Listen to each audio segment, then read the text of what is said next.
be Facebook, the slow one. This is a snowflake-free zone. Cheef report. The Cheef report. The Cheef report. The This is Cheef a snowflake-free Cheef zone. report. The Cheef report. The Cheef report. The This is Cheef a snowflake-free Cheef zone. report. The Cheef report. The Cheef report. The This is Cheef a snowflake-free Cheef zone. report.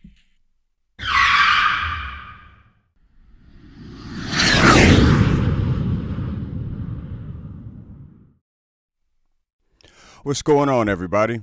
This is your boy James Cheef, and this is the first live stream of the Cheef Report. For those of you that are accustomed to listen to me on Spreaker, I won't be on Spreaker any longer. Everything will be live streamed through YouTube, Face Page, and Periscope.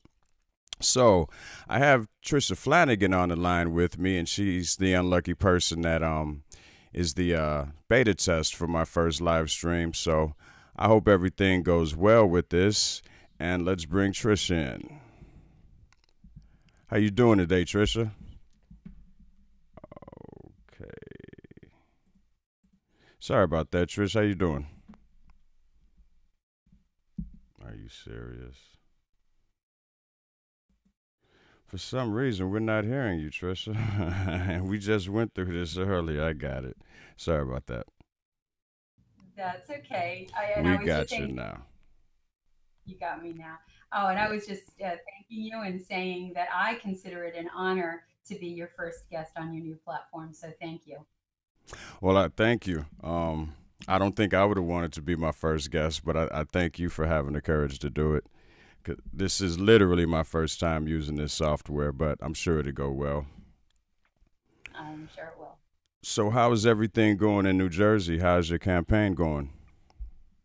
It's going really well. I've been, every time I talk to you about how I'm getting beaten up, it seems like a new low, if you will. And we've reached another pinnacle of kind of where the Hugin camp is coming out and making up lie after lie about me. I respond to some. I have to let some go by because they're not worthy of being dignified with a response. But the bottom line is, I think it shows how scared they are because they're seeing the same numbers that I am. I'm doing my own internal polling and showing how independents outnumber Democrats in this state, and independents skew Republican. I'm the independent GOP candidate, and that's what's making them nervous. Yeah, there's a it seems like there's a big push of independence, and a lot of people are seeming to consider the independent candidates. What about that article that you were telling me about Bob Hugin? And it seems like that article was giving all the reasons that he shouldn't be the choice. Have you heard anything about that, or has he even responded to that article? I haven't seen or heard a response from Bob Hugin regarding that article, but it was stinging and it was scathing in terms of highlighting how Bob Hugin is not only turning his back on the true Republican platform that's embraced by Ron McDaniel as well as our president, but it underscores how he is really opening up the party to become the front porch of the Democrat liberal agenda. And that's pretty much a quote right from that article. It was an opinion piece, and it talks about how we're supposed to be the party of we're the GOP party is the party of freedom, and yet Bob Hugin has run away not only from our president but away from that national Republican platform. So, what is the race looking like? Because I know that article, it gave up a lot of reasons that Bob Hugin shouldn't be the chosen candidate, but he made it seem that Hugin is so bad that he actually said Menendez might be a better pick. And then he also mentioned the Libertarian. What are the voters' reaction? What is the voters' reaction to that article? And honestly, what do the numbers say right now as far as your race? Right. Well, excellent point to bring up because it's all about the numbers. So let's walk through that first. And then I want to talk about your excellent point of why that opinion piece was saying that Menendez is actually less dangerous than Bob Hugin. So first off, the numbers. let's look at the let's look, I like to use round numbers. So there are 5.8 million registered voters in the state of New Jersey. A little over 2 million are registered independents. Let's, for the sake of argument, use round numbers. Let's say 2 million. There are a little over 2 million Democrats as well. And there are a little over 1.2 million Republicans. And of that 1.2 million registered Republican voters, there is a small sliver that considers themselves the NJGOP establishment. So it gets complicated when we look at the underbelly of these numbers and these segments, because there are many different factions of the Republican Party in the state of New Jersey. It's one of the most diverse in the country. And as you aptly pointed out, some are registered libertarians. They're still Republicans, but they're libertarians. Then some are constitutionalists who are different from the New Jersey Constitutional Party. Then there's the New Republicans. So as you see, the NJGOP likes to claim ownership of the Republican Party in New Jersey, but in reality, there are many different sects of it. So then when we look to the Democrats, they're a little more unified, but we have the socialists and we have the more moderate Democrats. So that being said, about 2 million are independents, about 2 million are Democrats, and a little over 1 million Republicans. That sliver that embraces the establishment, 12.8%. Then on the left, you have the hardcore Democrats, the true liberals that will go down with Menendez no matter what. And that's about, if we go by the primary numbers, the Democrat primary showed that 38% went to Menendez's opponent, Lisa McCormick. So that gives him 62%. Then in the middle of that 5.8 million voters, we have independent Republicans. We have the Republicans that don't call themselves establishment. And then we have that wide sector of crossover Democrats. When you put my candidacy in the midst, a lot of polls show Menendez and Hugen neck and neck. But when you put me in the middle, you see that I go down that wide open path in the middle. And some of my internal numbers show it's 43 to 68% that are available. Now, as undecided as well as non-committed to either extreme, the establishment right or the Menendez left. Now, will I get that entire 43 to 68%?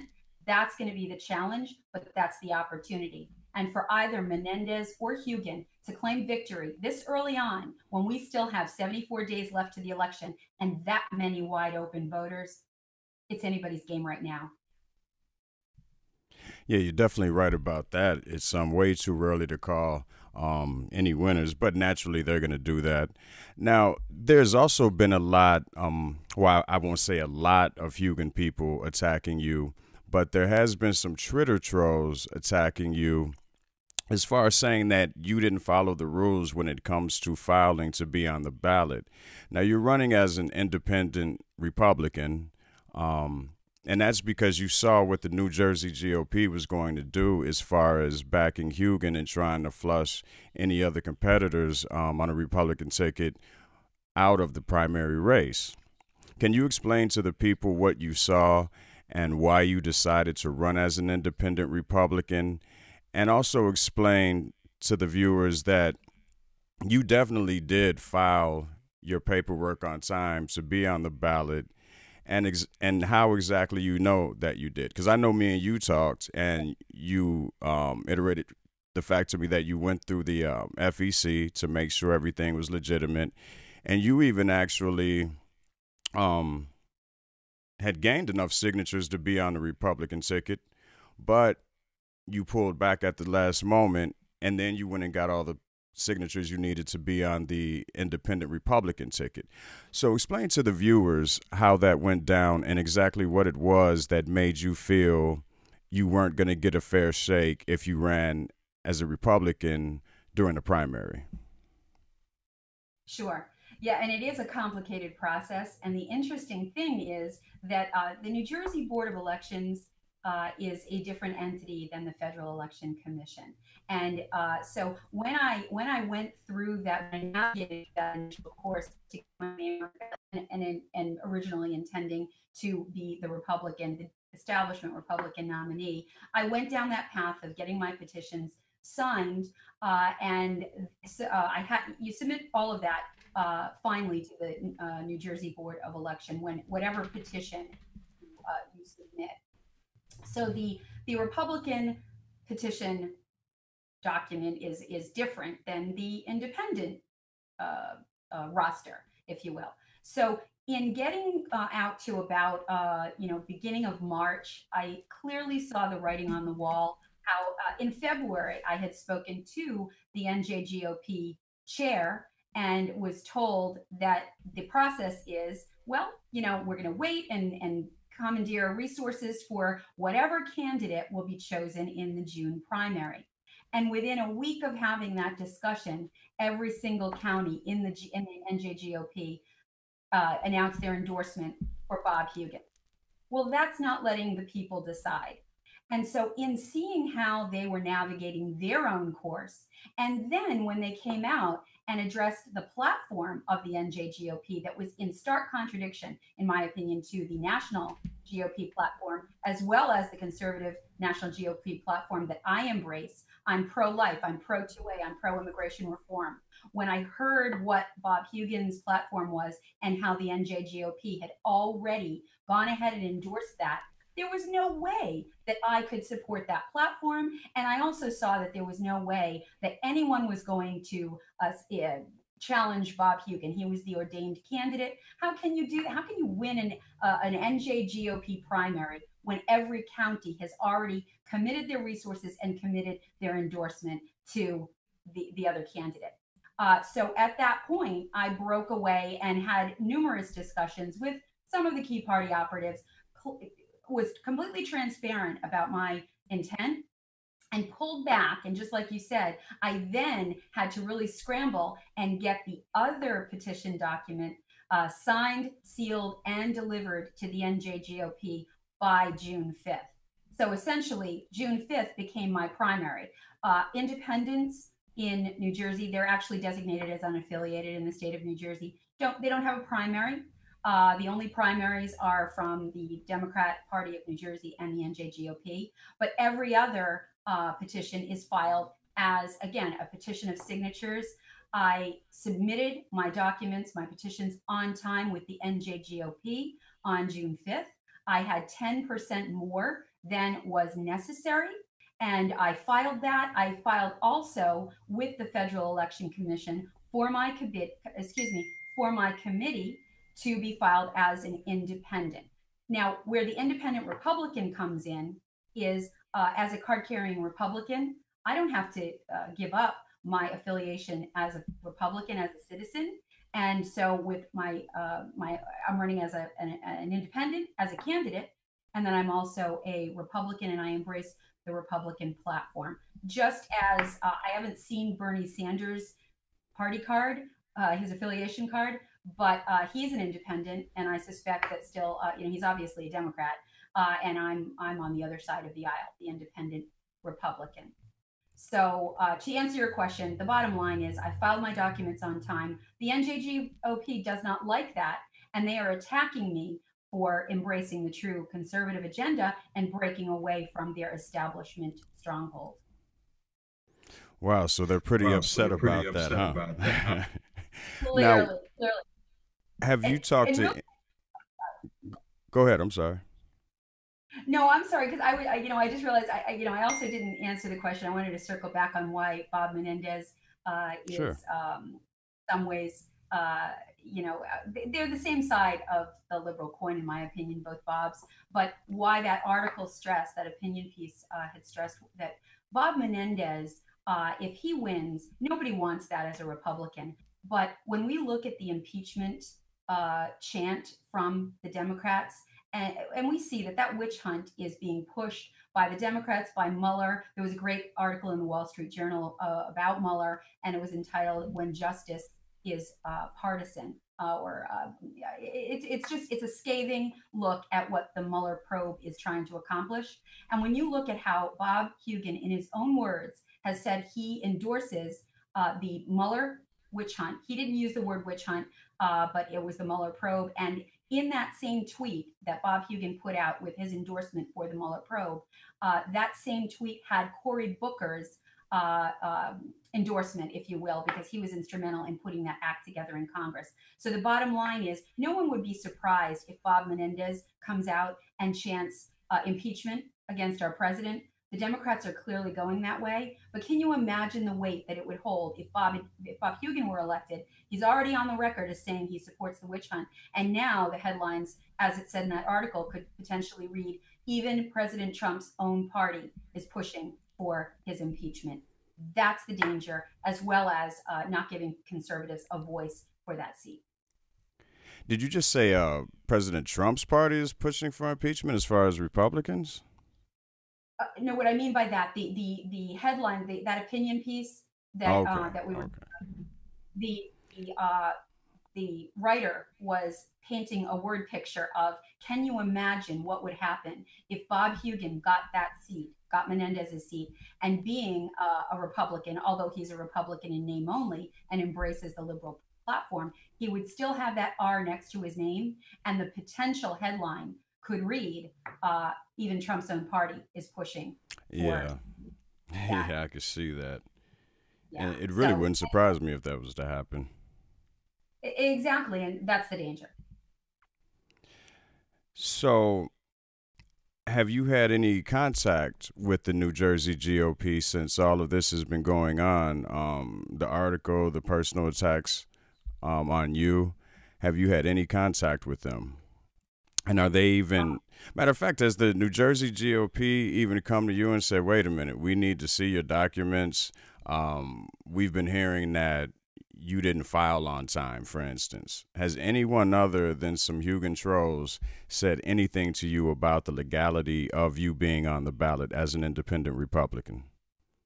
No, I haven't heard anything directly from the NJGOP. It's just I'll call them the party affiliates that have identified them as such. I mean, there is one person, and out of Christian responsibility, I won't call her out individually, but she's part of that. Yeah, I'll call it the Twitter gang, the Twitter troll gang. That are Someone on Periscope, Workbench 59, he refers to them as rhinocrats. So maybe we could go with rhinocrats. I I like like that. that. Well, yes, yes, that's Dundee. Hey, Dundee always has the great words. He Yeah. hit it right on the head. And that's exactly right.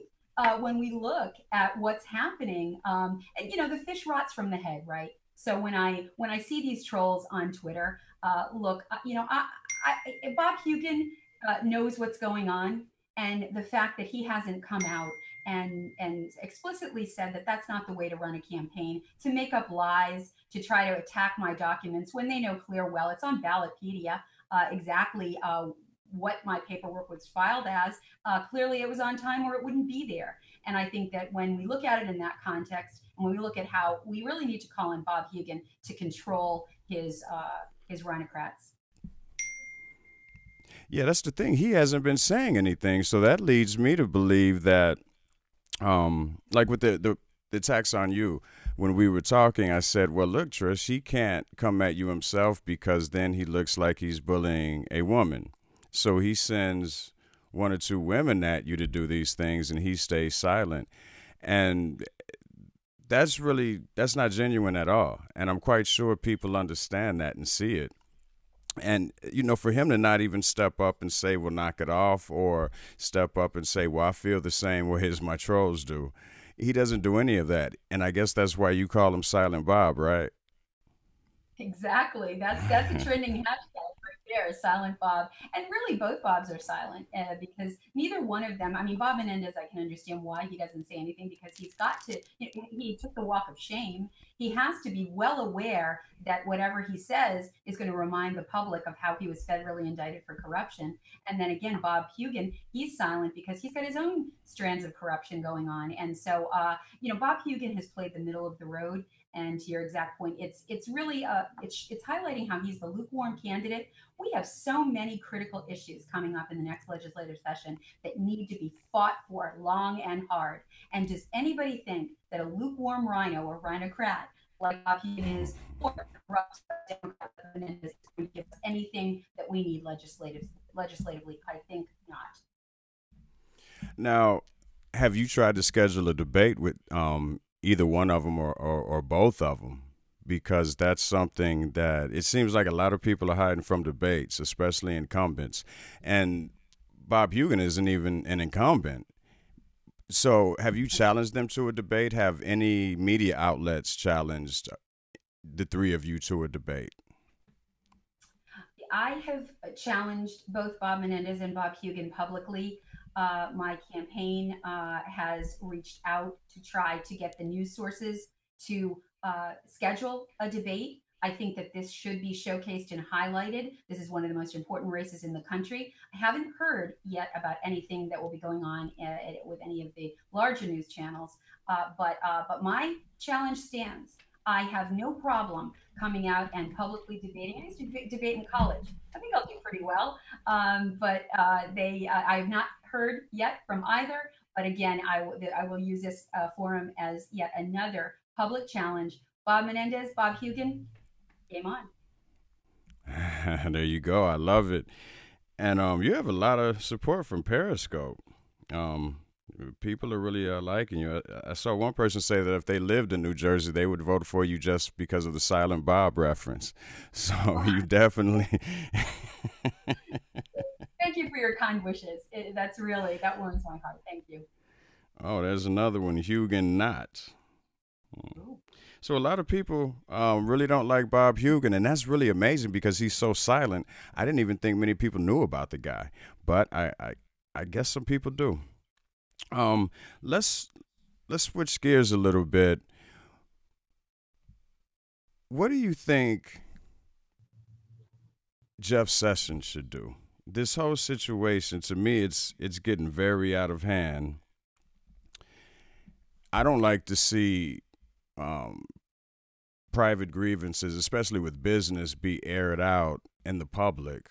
I don't think that's the right way for anyone to handle a business grievance or even a relationship grievance. I don't even like to see it on face page when, people are airing out their relationship. But what do you think Jeff Sessions should do at this point? Because it's obvious that President Trump wants him to start handing out some indictments or something. That's all I can see. To where Jeff Sessions is more focused on fighting crime. In other ways, I'll say he doesn't seem to be focused on handing out indictments to the crooked Hillary camp. I don't think he's gonna hand out any indictments, at least not this year. I don't see it happening. It'll be too political. We're in an election year for one, and if the Republicans start going after the last administration, I believe it's just going to cause a major storm. It's going to make President Trump look like he's trying to take attention off of himself with the Mueller investigation. And my thing is, hey, if you're innocent, if you're not guilty of anything as far as the Mueller investigation, just chill out, sit back, and let it play out. But I guess he's tired of the media, the public scrutiny from the Commucrats, and now all of a sudden it's coming down. Well, not all of a sudden. He's been poking at Jeff Sessions, but now here recently, it's almost every day. So, what do you feel Jeff Sessions should do? Because personally, I don't necessarily want my AG wrapped up in the Mueller investigation and indictments and such from the last administration, not right now during an election year. I would rather wait until the Mueller investigation is over, but I'm just one person. So, what's your take on that? Mhm. Well, Jeff Sessions has been, in my opinion, quite the disappointment. And the reason I say that is let's look at how that office should function. That the Department of Justice is America's hope for justice. And when you look at how we ended up with the Mueller investigation to begin with, it's because Jeff Sessions abdicated the responsibility. When a Yeah, he special recused counsel himself. Right, right. When a special counsel, and you know this with your legal background better than I do, when a special counsel is enabled, it's because the Department of Justice cannot or refuses to do its job. And that's exactly what we had. And it was a result of the recusal. Now, I believe that Jeff Sessions had a moral obligation to divulge to President Trump that he intended to recuse himself from all Yeah. active measures. If as the justice goes, we knew that this was bubbling up when Jeff Sessions was chosen, and I believe he had a moral obligation to divulge that to President Trump. Every president deserves an attorney general that he or she can rely on, and I don't think that he found that in Jeff Sessions because he abdicated right out of the gate. Then enter the Mueller probe.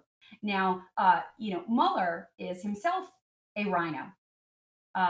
Mueller has weaponized this entire investigation by, when you unpack and look deeply at the investigators and lawyers he's chosen to put on this commission, they are all tied to either Hillary Clinton or the Clinton Foundation. There are even some that were actively involved in the Uranium One deal. Mueller himself has ties to that. And so, just on its face, in terms of impartiality, I don't think that the Mueller probe even passes the sniff test right from the beginning. But when you look at, I'd love to believe that that justice is blind, and it should be. But in this case, when you look at all of the dynamics that are involved in this probe, we see time and time again that any indictments that are being handed out are for age-old violations that are only on one side. I mean, look at the travesty of justice that's already happened. Now, I'm not saying that people who break the law should not be punished. They should. That's part of the equation of justice. But to make it so one-sided and to have this special counsel weaponized from the outset, and for Jeff Sessions to just sit on his hands and be completely neutered, I think it's time to look at what's going wrong and bringing this investigation to an end. Real quick, the other point is that we've talked about this before. I think you could find the goods, if you will, on Mother Teresa if you looked hard enough. And there's no question that this Mueller probe is at least as far as the Democrats are concerned, they want one end and one end only, and that's to find enough information to impeach our president. That should not be the case. Jason Chaffetz, he said that he mentioned an indictment on someone, I can't remember who, to Jeff Sessions. And he said Jeff Sessions looked at him and said, they're too close to the Clintons. And for Jeff Sessions to say that, and I believe Jason Chaffetz when he says it, that says a lot. And I just never felt it's going to be as easy as people think to just go in there and clean out the Clintons in the previous administration.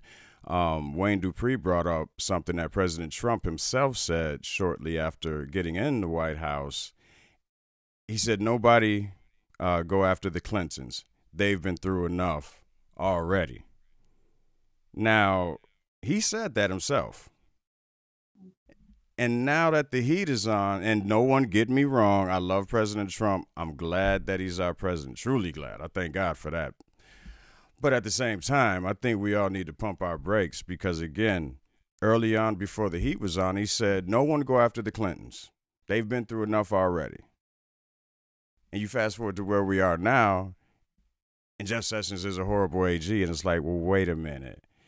And again, I listened to that statement that Chaffetz made, and I just don't think it's going to be as easy as going and filing some indictments and hauling people into court. I just really don't. And I don't think this is the right time for it. I think that we should handle the midterms first and try to take care of maintaining the majority. Because I've always said that if we get a commie crap majority, you can forget justice of any sort for any commie crats. If we have a rhino majority like we have now, you can forget any justice of any sorts. So I think we need to handle the midterms first, make sure we secure more than just a one vote lead and call it a majority, because that's too slim. That really shouldn't even be considered a majority. But I think we should really focus on getting people like yourself into the Senate and spread widen the majority that we have. And then I think we would have a better chance of getting the justice that we all want. Because I don't want anybody to confuse what I'm saying. I want the nefarious actors from the last administration to face the music.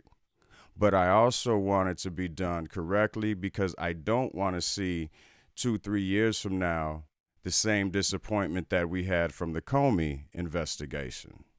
So, what's your take on that? Mhm.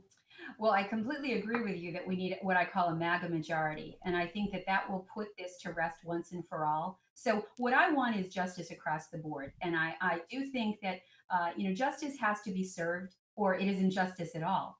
And so, let's look, I like to look at the power equation, how it has tipped, as I discuss why I'm so in favor of getting this Mueller hunt to end immediately. And part of the reason is look at the money we've already spent, $25 million on this distraction. But the key issue to me is that this has gone on long enough. I disagreed with its premise from the beginning. I think it was always an Mueller was always in search of an indictment, and what he has done to as Alan Dershowitz likes to say, he's put pressure on any indictment that he's put forward to try to get them to either sing or compose, because again, that speaks right there to the end goal of weaponizing the special counsel. But that all being said, how much longer are we going to let this go on? I mean, in all this time, nothing has been, no evidence has come forward to implicate our president in any way, shape, or form. And with all the leaks coming out of that office, if there had been information or anything, any evidentiary support, we certainly would have heard about it. And so Now this, that's another case scenario because I'm curious about that too. I think the investigation should have been stopped a long time ago. It shouldn't have gotten this far. But now that we have what Cohen convicted, not I mean, well, yeah, he pled guilty, but then we have Manafort that has also been convicted. And then have you noticed how they're holding up General Flynn's sentencing? hmm, And I think that Mueller, for whatever reasons, I don't believe that you're going to squeeze anything. You can't squeeze um, juice out of a dry fruit. You can't squeeze juice out of a raisin. There is none. But I think right. Mueller figures he can just squeeze, and somebody's gonna. He would take false information at this point. I believe he would literally take someone lying and say, "Yeah, Trump did this," but it's not gonna happen. Just look at how they're holding up the Flynn sentencing. So, what do you think the ultimate outcome of this is? Because it's too late to end it. He let it go on too far, and now that you have one guilty plea, you have Manafort found guilty, you have Flynn waiting to be sentenced. There's no way him or Sessions could end this investigation without hearing the screams and cries of the Commie-Crat leaders saying he's obstructing justice, they were getting close, and he's scared. And that's really the only reason I say leave Sessions alone, because if he does what you want him to do, it's going to cause those same screams from the Commie-Crats. So if you're innocent, at this point, you have to let it play out because you cannot end that investigation. It should have been done a long time ago, like within the first couple of months, or there should have been some type of end date. I don't see why Rosenstein is still there. That's the main thing. If he wants to go after Sessions, he should have been telling him, get rid of Rosenstein. This is the guy that put Mueller on me. So how do you see this playing out, and what do you think what do you think the game they're playing with General Flynn first? Let's talk about that. What do you think the game is they're playing with General Flynn by not sentencing him yet? Mhm. Well, I think you can lump that all in together. I think that that goes in the bucket of the pressure that they put on Manafort and what they're trying to compose with Cohen. And the problem with another problem with continuing this probe is that at every juncture, the smallest sliver of anything that tips the scale in favor of what the Mueller probe is meant to accomplish, and that's to really get after the president, any little millimeter of progress that is made in that direction, that's ladled off and put in this bucket of how can we now use that to further the cause of what I believe the Democrats really want is that they want to try to make a case for impeaching the president.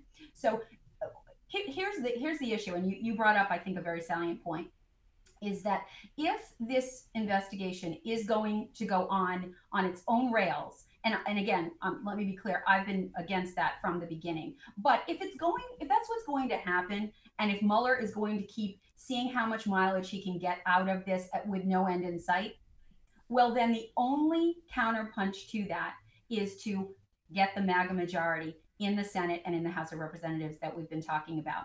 Because what That's will been my happen, thing from day one. right? Because now we have that one seat majority, that simple majority. That's not going to cut it when all of this Mueller information comes full force with the full weight of the Democrats and the rhinos. And what we need to do is we need to have a MAGA majority that will push back. And so no matter what comes out of that investigation, the endpoint will be neutered right out of the gate. And a MAGA majority is the only way that we're going to have enough force to push back against the uniparty, Exactly. the And rhinos, the whole thing. that's the reason I say we need to be more concerned with the midterms right now. I have never said leave Cricket Hillary and the previous administration and Peter Strzok and all of the nefarious intelligence agencies. Never said leave them alone. But I believe in doing things in a strategic manner that will garner the results that we want. And I just feel that we would have a lot better chance on not only getting justice, but also cleaning up what's going on in D.C. if we would simply focus on the midterms for right now, get the right people in there. Because let's be serious. How long has this stuff been going on in D.C.? So a few more months would not hurt us any more than it already has. But like you said, we have to have that MAGA majority in the House and in the Senate if we want to get justice. And that's been my whole thing, because the media has been doing a great job at distracting the voters from the midterms and in particular the primaries. And if we let the Communocrats win, not only do we not get justice, we also go through the whole frivolous impeachment process with President Trump. So I just feel it's more important to get that MAGA majority in there. And someone in not Spreaker, but someone on Periscope just made a good point, one that I haven't really wanted to point out, that's been on my mind for a while. Does anybody consider the fact that there may be some dirt on Jeff Sessions in some fashion, that he just can't do what people want him to do? Because like me, Wayne Dupree, and Hutch Bailey Jr. Were discussing on the Wayne Dupree show previously, just about everyone in D.C. has something on them. And just about everyone knows what that someone is. So it's almost like, oh, you're going to tell on me? I'm going to tell on you. I honestly wish President Trump had hired an attorney general from the outside, not someone that was already wrapped up in D.C. But since we have the guy, we have to deal with him for right now. So what's your thoughts on Sessions probably having, well, I mean, think about it. I think it was Wayne said, how do you get paid $169,000 a year and you living in a mansion and you're worth millions? So I don't care if it's a Republican, Democrat, or independent like Bernie Sanders. If you're not even making $250,000 a year, there's no way you should have the money you do. So therefore, you're dirty. You've done something. And that includes Jeff Sessions. So what's your take on that? Yeah, I mean, I can't remember who said it, but there's a famous quote that you can't get rich on politics, right? I mean, I'm going to take a pay cut, but I see this as serving my country, and that makes it all the more worth it. But I think you're right that when you look at the numbers, if they don't add up, my mother taught me, logic rules the day. If something doesn't add up, the Mm-hmm. equation's off. So, I mean, I think that really highlights how deep the swamp is, and why we need citizen politicians. That's probably why the wisdom of our Exactly. forefathers set it up that way, right? Because the best way to combat the swamp is to not let it marinate in the first place. And it's all of these politicians that start out from these state offices and work their way up. They see it as a promotion. I just had this question the other day. Well, why didn't you start in local government? And the first answer out of my mouth was, that's how we get the swamp. I don't want to be beholden to anyone. I am not tied to the establishment. I don't owe anybody any favors, so I can go with a clean and clear conscience right into that seat and fight for we the people. But the other thing is that I think And that that's so true, and that's a very important point. And that's the yeah, beauty of the citizen politician and candidates. You guys don't have that dirt already on you. And right. I'm people a seem Sunday to. school teacher, for crying out loud. See, there you go. Sunday school teacher right here. Right. I mean, I'm not perfect. No one is. But, even my son says, if you're looking for mommy, she's at the church. I think the point is that I think we need people who, we need politicians who aren't politicians, who are doing it, as I said, the way I am, for the good of our country. I'm going to serve my country, to serve the people of this nation. And then, I'm not looking to make a career out of this. I already had a career. I have another one that I can go back to.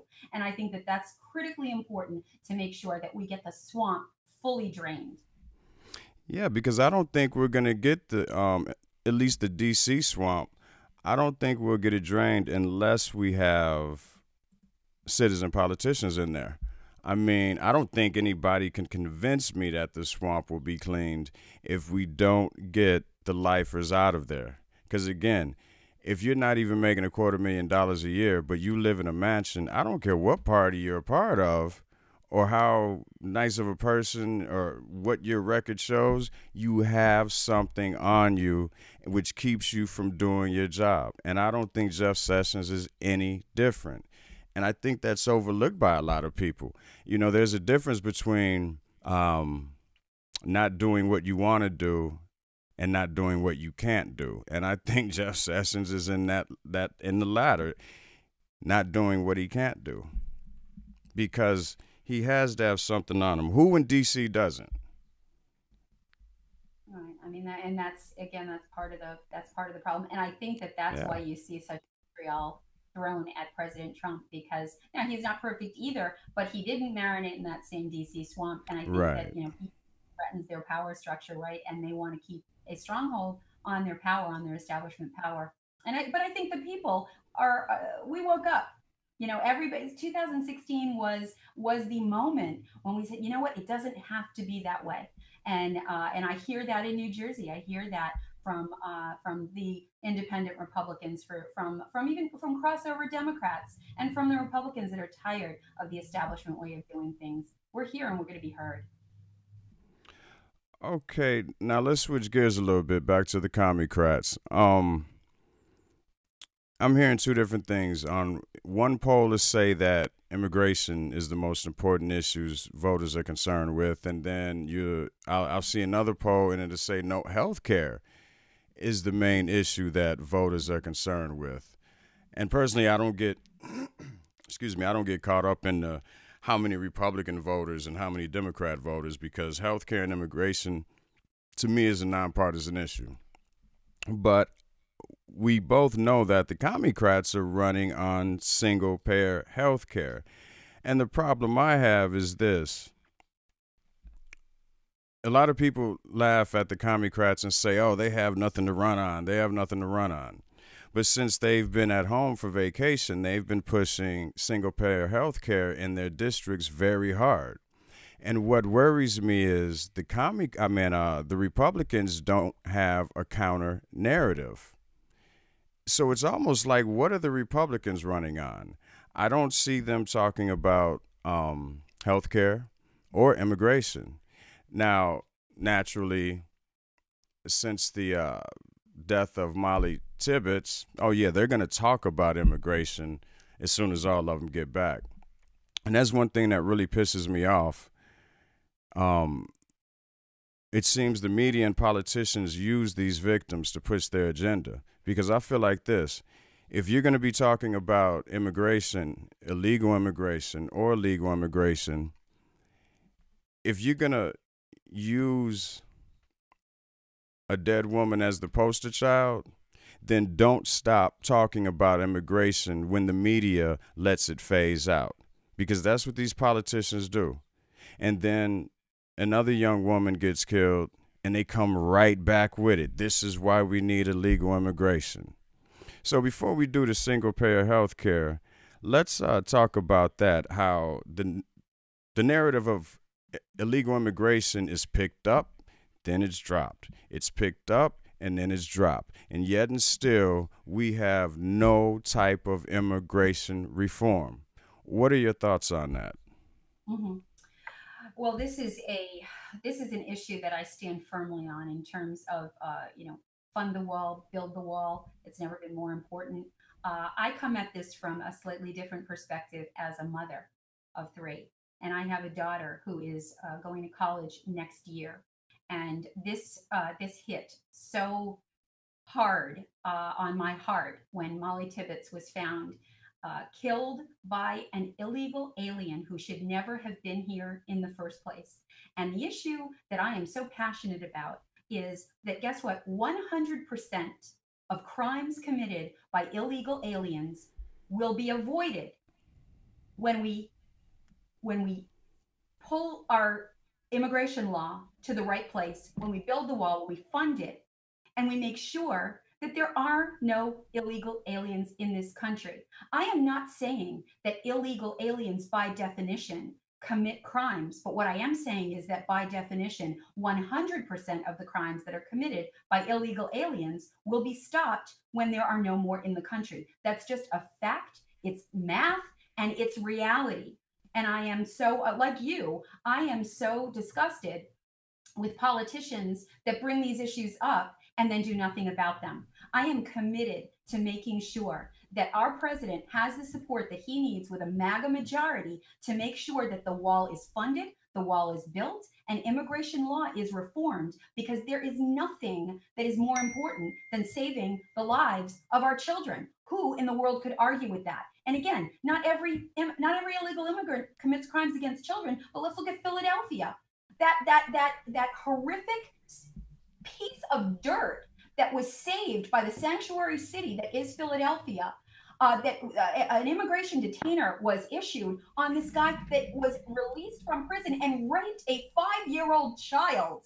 And if that does not get every member of Congress geared up to make sure that that never happens again, I really don't know what will.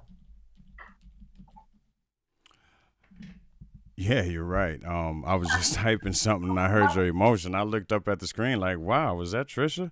So I'm a mother, and I'm a mama grizzly. When it comes to children, our own children are near and dear to our hearts, and this is the American family, and we've got to get it right.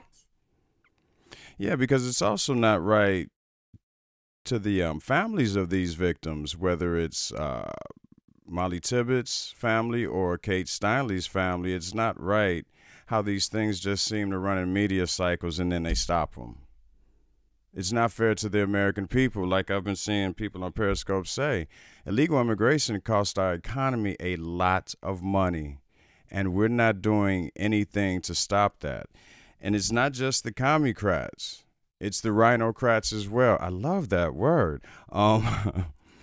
So, Okay, good job. so in your mind, and the vote, well, I shouldn't say in your mind, you talk to the voters of New Jersey. What's the biggest issue to them? Immigration or health care? Or is it both? Oh, well, it really is both, and I'll tell you why. And this is another thing that I get passionate about. And again, we have to leave the lukewarm politicians behind. I'm looking for everybody to get passionate about these issues, because the two issues you just brought up are the most important, not just for New Jersey, but for all America. But when it comes to New Jersey, we stand to be the next sanctuary state, and we just need to look at California to see how that turns out.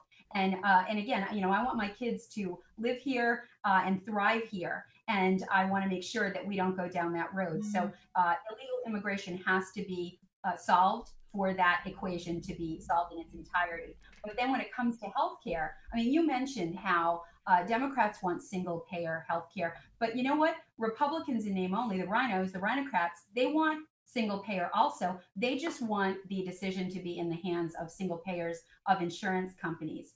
And, does anybody think that when insurance companies drop your premium, they're high enough as it is, but if they did drop the premiums, does anybody think that that's going to translate to increased access to quality care or innovative treatment? Of course not. That's going to go right into the pockets of those insurance companies. But there is a better way, and I call it the MAGA way. What I'd like to do is, you're talking about my background. I've spent 21 years in healthcare. I began my career as an oncologist, developing life-saving medications and innovative treatments. And I've seen the journey over 21 years on how bureaucrat red tape stifles. It's one way or another. Either it raises your premiums or it decreases them and decreases access to quality care and the innovative treatment I've mentioned. But the third way is to put the American people in charge of their own healthcare dollars. I'm so offended that I would ever have to ask a third party for access to my own healthcare dollars. And what we need to do is we need to increase access to quality care and innovative treatment. And the way to do that is to bring pharmaceutical companies into the equation. There are some that are part of the good guys that really want to work in that arena, and they want to use their hundreds of millions of marketing dollars and compassionate care usage dollars to help to solve the American healthcare system problem. And physicians love my plan, patients love my plan, researchers love my plan. The only people that hate it are the insurance companies because it virtually takes them out of the equation. But it works for the people of New Jersey, and New Jersey can lead the way for full repeal and replacement of Obamacare and replacing it with something that works for all America. Yeah, that would be great. I don't know if you're familiar with Sally Pipes. Wayne Dupree brought her on the show early in the week, and she is totally opposed to Obamacare, and she's like an expert on Obamacare and other things, healthcare. And some of the numbers that she produced were really amazing. Single payer healthcare would cost America $32 trillion over the first 10 years, and it actually could be more than that. She was saying that if the government doubled both the federal, individual, and corporate, well, actually, I got this from her blog. I didn't get this from the interview. But she said if the government doubled both the federal, individual, and corporate income tax rates, it still would not have enough money to cover the tab for single-payer health care. Now, this is where it gets kind of worrisome. Medicare for All. The Medicare for All bill that Bernie Sanders sponsors has the support of 1/3 of Senate Democrats, including 4 presidential hopefuls. 6 in 10 House Democrat members support a similar bill. Ocasio-Cortez was outspent 18-1, but by pushing Medicare for All, she won over a 10-year incumbent. How worried are you that if the Democrats win the majority, that we may go down the road of single healthcare system? Because again, it doesn't seem the Republicans are too enthused about doing something. Yes, John McCain came in with the famous thumbs down, but should it had come down to just one single vote being John McCain? And that's another reason I say we really have to worry about these midterms, because what do we want to have another thumbs down vote by one Republican that totally messes up perfectly good legislation? So how worried are you that if the Democrats win the majority, that we're going to have to fight this single payer health care tooth and nail? Because again, there are some Republicans that are with it as well. Oh, exactly. And it's those rhinocrats. I'm going to start using that word on a regular basis. Yeah, me too. And you're right. I mean, full repeal and replace of Obamacare was not dismantled by any Democrat. It was one Republican in name only vote. So, and that was John McCain. So, yes, the first question I have for the socialists, for the Democrats, for the rhinos in Congress is if that passes, if this single payer healthcare, Medicaid for all, passes, are they going to be the recipients of that healthcare? Because it's the worst healthcare in the world. What good is Medicaid for all when nobody can get access to any innovative treatments? God forbid you have to use it. When you look again at the exact situation that you spelled out, that is the danger. That's the clear and present danger. And if that's not an argument for MAGA majority, really, what is? Let me unpack my plan a little bit more. When you look at the premiums that are mandated from Obamacare right now, that, by the way, President Trump did dismantle the payment that Obamacare The mandated, mandate. the mandate by executive order. But in New Jersey, for instance, Governor Murphy is trying to institute a tax that would reinstitute it on a state level, and state by state can go that way if we don't have MAGA representatives that are strong enough to push back on it. But to your question of what could happen, let's look at the premiums. $2,500 a month in some cases. Some families $2,000, but that's still a lot of money. In some cases, it's more than their mortgage payment. And then when you look at not just the premiums, but then if they have to use it, $12,000 deductibles. You're looking at plans that are costing families $30,000, $40,000. Who in America, unless they are at the congressional level of what these senators and congressmen and women make, can afford that? Here's the issue. When you implement a plan like I was talking about, your premiums go down to, in some cases, $450 to $750 a month. No deductible, and you have a catastrophic healthcare plan that will take care of any emergencies. And some of the pushback that I get about that, well, does that cover prescription drugs? Well, yes, it does, but not to the full extent that a regular plan would. But why would you pay $2,500 to get a prescription that would probably cost $100 a month or $200, even if it costs $1,000? You're getting a decrease in your payment structure with my plan. And again, the average family cost, it pays between $450 and $750 a month. And what happens is your premium goes down, and then what increases is your access to quality care and innovative treatment, because you're getting a concierge physician in most cases, a physician that you can have their personal number. It goes back to kind of the old-fashioned way of doing things. The physician used to make a house call, or you can get an appointment the very morning that you need it. Something has to change in our healthcare system, and it can't go the way of what the Democrats and the Rhinocrats want. Yeah, because what was wrong with our old system? It wasn't perfect, but health emergency room visits were supposed to go down. They didn't. They went up. Premiums were supposed to go down. They didn't. They went up. You're supposed to be able to keep your doctor. You can't.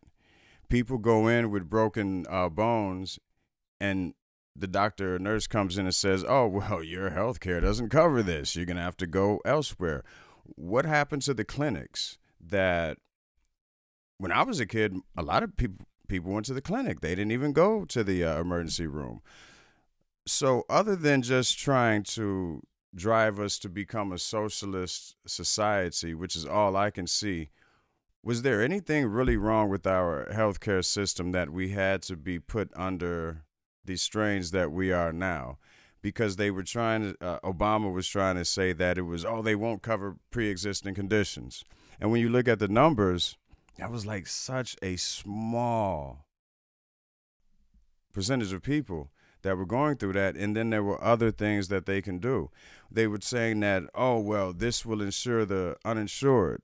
And it seems to have actually went in the opposite direction, to where the people that he was referencing being uninsured, yeah, they have insurance now, but then the people that are making money, working decent jobs, don't seem to have it, because health insurance is more than their mortgage. So what was wrong with our original system, and do you think we can ever get back to that system simply by repealing Obamacare? Yes, I do. And I've called Obamacare the most expensive healthcare coverage that you just can't afford to use. When we look back at the history of how our system became broken in the first place, I go all the way back to the 90s, when Hillary Clinton was the czar of managed care. She was the progenitor of having lawyers tell doctors how to practice medicine And that was the real insurgence of when insurance companies started mandating what can and can't be paid for. And that's where everything ballooned to this astronomical level. I would say that Obamacare started with Hillary Clinton, and then Obama just picked up the ball and made it even worse, and took the choices out of the equation as well. So I think we can get back to a workable health care system in our country. I think what it's going to involve is dismantling the single payer system that the Democrats want, and I think it's going to involve dismantling that overarching control by the insurance companies. That really is what the Rhinocrats want. So what we can do is we can start with a fresh slate. It's not going to happen overnight, but it has to first begin with supporting the executive order on a federal level, because according to the 10th Amendment, we have balance of state and federal powers, right? But the state cannot override what is mandated by the Constitution. So if we root this in the rights as we the people, and if we have congressional members who are strong enough to, number one, support our president in the executive order that he already put into motion. Number two, to fully repeal and replace Obamacare with something better. And number three, to implement it across a federal level and then let it trickle down to the states so that whatever was enacted by Governor Murphy, for instance, becomes deemed as unconstitutional. We can actually have that flow through that we need. Doctors will practice medicine again the way they want to, and according to their own judgment. We'll have physicians who have actual relationships with patients. What an amazing concept, getting back to what it used to be. And we'll remove that overarching federal mandate, as well as the insurance companies that really want to control things, and we'll put we the people back in charge of our own healthcare. Okay, I've actually held you over an hour, but there was one more topic I wanted to bring up before I let you go, and that is your idea of bringing big pharma companies to the table of the healthcare discussion. What are your ideas on that, and how exactly would that work? What would that look like? Mm-hmm. And that is really the fulcrum of what I think that this pivot point will be. So let's look at what pharmaceutical companies are interested in. They want to be able to develop innovative treatments. They want to solve the disease problem. They want to make a profit. This is still America, where a profit is not, it's not against the law. It's actually encouraged, because when we have healthy companies, we have a thriving economy. So what we can do is we need to work with companies that really do have a heart for this. And there are large pharmaceutical companies out there that do. And I have relationships with some of them. And what we have to do is use our powers for good. And so we bring the players to the table that are willing to work within this structure of having a health share approach, Liberty Health Share. I did an interview with them at CPAC in February. They have a very innovative platform, and we discussed the synergies in my plan, and I'd love to open the door to work with them as well. When we bring all of these elements to the table and look at the negotiation process of what we need to accomplish out of the equation, we need to preserve profits for the pharmaceutical company, but we also need to leverage the innovative treatments that they're discovering. And we need to weave that back in to the pay structure. We need to bring physicians to the table as well. There are a number of concierge physicians emerging now. They have been for the last 15 to 20 years. It's actually the largest sector of physicians right now. They want to be independent as well, but they want to work within this equation to make sure that everyone gets the right healthcare. So what we have to do is bring everybody to the table. We have to negotiate, as our president likes to do on a number of policy issues. And we have to walk out with something that's going to work for everybody in the mix, but most importantly, what is going to work for the American people. And I'm dedicated to do that. Wow, that's a damn good plan. That needs to get out there and heard more. Well, thank you for being my guinea pig. No problem. It went really well. Yeah, actually, I'm pretty proud of myself. Huh? No, I said now when I make a point, you can actually see the passion on my face. Yeah, because I had to look up when I heard you speaking about the immigration situation. I was like, wow, I've never seen that. I've heard it, but I've never seen it out of you. So that was pretty good. I'm gonna get used to this video thing. Yeah, the mother's heart speaking. So Yeah. No, I have a daughter as well, so I feel you. So I want to thank everybody that joined for the first episode of the Cheef Report on live stream. Starting Monday, it will be 8 p.m. Central Daylight Time every Monday through Friday. And I look forward to having you all as viewers. If you have any comments, be sure to get with me on Twitter at the Cheef Report. And how can people get with you on Twitter as well, Tricia? Thank you. Yes, you can reach me at New Day for NJ. That's on Twitter. It's also on Facebook, same handle. And on YouTube, it's New Day for NJ Infocast. And what is your actual website address for your campaign? That is FlanaganForSenate.org. I'll spell it for you. It's FLANAGAN, the word spelled out FOR, for Senate, FlanaganForSenate.org.